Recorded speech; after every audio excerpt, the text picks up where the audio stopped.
Hi everyone, my name is Amanda Rotella and I'm a member of the Behavioral Forecasting Collaborative. We currently have an open call for scientists, experts, and forecasters to create forecasts over the next 12 months of social variables. This is an instructional video where I will go through step by step about how to create these forecasts and what to do for this call. So the purpose of this project is to investigate questions like, what do scientists think about the societal change in the months to come, and how accurate are these forecasts? So in addition to being a forecasting tournament, we are conducting a research study where we will be looking at forecasting accuracy. Now, we're looking for forecasts for several key variables. Specifically, we're looking for forecasts for political ideology, like support for the Republican or Democratic Party in the United States. Political polarization, where we're looking for predictions of the presidential approval ratings. Life satisfaction. Emotions, positive and negative emotions on social media. Racial bias. Now we're looking for both explicit and implicit forecasts of both Asian American and African American biases, as well as gender career bias, like preference for the association between male and career versus female and career. We are asking you to generate forecasts over the next 12 months, and we're providing 42 months of past data to use to create these forecasts. Now, there are several different methods you can use to make your forecasts. For example, you can base your forecast off general intuition. So although we're looking for numerical predictions, you can make adjustments upwards or downwards of how you think a variable will unfold over the next year. You can use a theoretical framework to generate your predictions, or you can use a data-driven technique like simulations or model-based to create your forecast over the next year, or possibly any combination of the three. Now, who can participate? Well, pretty much anyone with expertise. We're looking for scientists, forecasters, graduate students, or other experts to generate forecasts over the next year. You can participate as a sole forecaster, or you can be a member of a team. Now, by participating, you will gain insights into your forecasting accuracy, and you will qualify for authorship on the resulting publication. Now, this project has several stages. We first put out a call in the spring where we asked scientists and experts to create predictions over the next year. Now we are at stage 2, where we are again inviting new teams as well as teams who previously participated to submit forecasts for the same variables over the next year.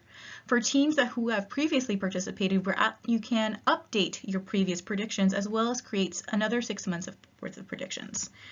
And stage 3, which will be coming in the spring 2021, we will create a summary and write-up of the research project. Now, what to do? How does this forecasting tournament work? Now, how to participate? First of all, visit predictions.uwaterloo.ca, which is our website, which has all the information required for this tournament. It looks like this, and you see we have several tabs here at the top, where we have a COVID-19 tournament page.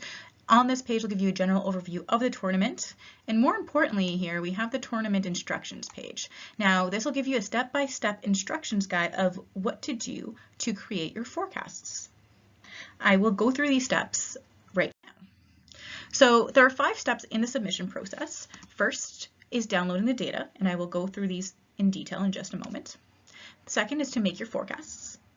Third, we're asking you to prepare questions for the forecasting survey. This is where you will describe what you did to make your forecasts, so we can evaluate things like accuracy and methods used. Then we're asking you to complete the forecasting survey, and lastly, complete the team demographic survey, where each member of the team needs to complete the survey just containing demographic information. Now, for the first step, you will need to download your data.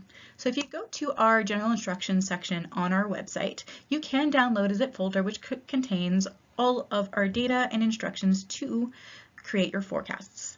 Now, when you download the zip folder, you'll see this, which has a subfolder for each variable you can predict in this tournament, as well as a general information and instructions PDF and a forecasting survey questions PDF. In each of the subfolders for the variables, there are 3 things. One is a PDF describing the data source and what the numbers mean for your predictions. Second is an Excel sheet. Now this has your past data as well as where we will be asking you to enter your forecast to save and upload to our forecasting survey. And third is a CSV file, and this is just has the numerical data for the past 42 months that we are providing, which you can use to generate your forecasts. Now, this is the Excel sheet that you will open that's in the subfolder. This is an example for life satisfaction, and there are 2 pages or tabs here at the bottom. So here you can see that you can enter your estimates. This is the first page that you're seeing. This has a graph which graphs the past data, the past 42 months, and a section over here which you can see where you can enter your numerical predictions. Now, on the second tab, this just contains the actual data points that you've seen graphed on the previous tab. So when you go to create your forecasts, what you can see here is that it will actually graph it for you. So here for life satisfaction, I thought it might go down at first and then go up in the new year, subsequently go down and go up in the spring again. And so I enter my predictions and it graphs it for me. So we're asking you to enter your predictions in these Excel sheets and save them and then upload them to our survey. So this is a very important point because this is what you will not need to enter the numbers in our survey. We're just asking you to upload the Excel sheets. Okay, so steps 2 and 3, we're asking you to make your forecasts. This is where you enter your forecasts into the Excel sheets and save them. And then we're asking you to prepare the questions for the survey. So in that zip folder, as you can see here, there is a forecasting survey questions PDF. You can use that to prepare your questions. Now it's really important to prepare those questions in advance so you just can copy and paste into the survey and streamline the entry. Okay, so now you have your forecasts complete, you have prepared your questions. Now it's time to complete your survey. So on our instructions page on our website, you can just click Complete Forecasting Survey and it'll bring you right to a survey and this will pop up.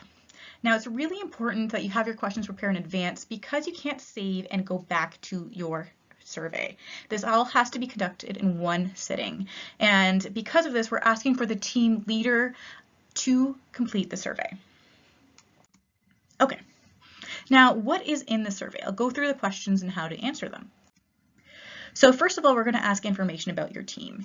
Each team is required to have a team name. This is for confidentiality purposes, where we don't want to associate your own personal information with the forecasts. Those will be collected on a separate survey.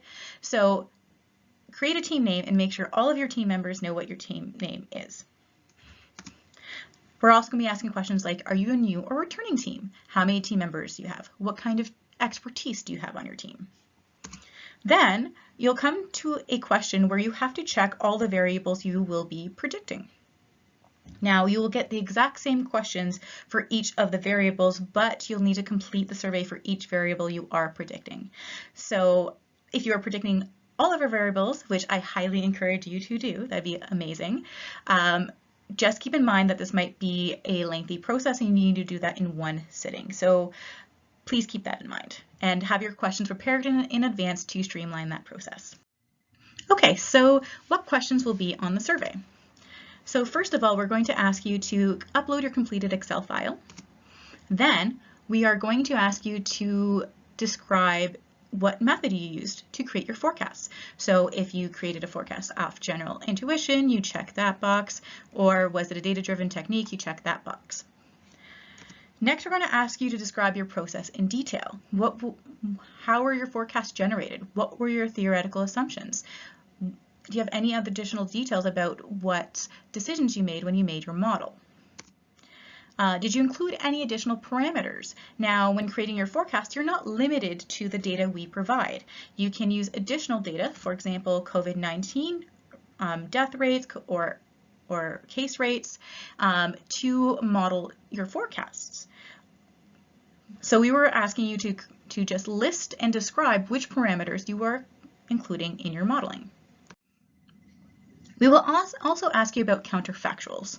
So you will see this question come up in the survey where we're asking you to speculate about alternative historical events which would have changed your forecasting estimates.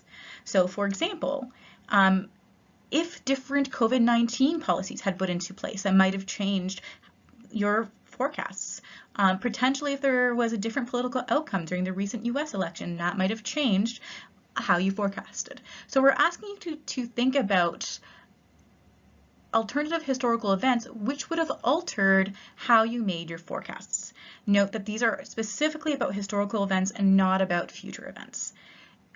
If you have any questions, please feel free to contact our team. I'll provide our information at the end of this presentation, and we'd be more than happy to answer. Okay, so that is the end of the forecasting survey. Next is the last step is the team member survey. Okay, so this team member survey is a demographic survey, which must be completed by all team members by the submission date, so December 7th. So even if you're a sole submitter, you are required to complete the survey. All this is asking is for your demographic information, your expertise, as well as consent to use your forecast as part of the research study. Note that this must be complete in order to qualify for authorship on the publication that we will be writing up in the new year. So that's all it takes to participate in our forecasting tournament. If you have any additional questions, I highly encourage you to join us for our virtual open house. This will be Tuesday, November 17th from 1 to 1:45 p.m. Eastern Time. You can sign up on our website, predictions.uwaterloo.ca, and we will send you an email with a link prior to the open house. And so the forecasting tournament is now open. Remember, the deadline is December 7th. Please visit our website and our instructions, which are there. And feel free to contact us at predictions.club@gmail.com with any questions. I really hope to see you forecasting, and thank you for watching our instructional video. Take care.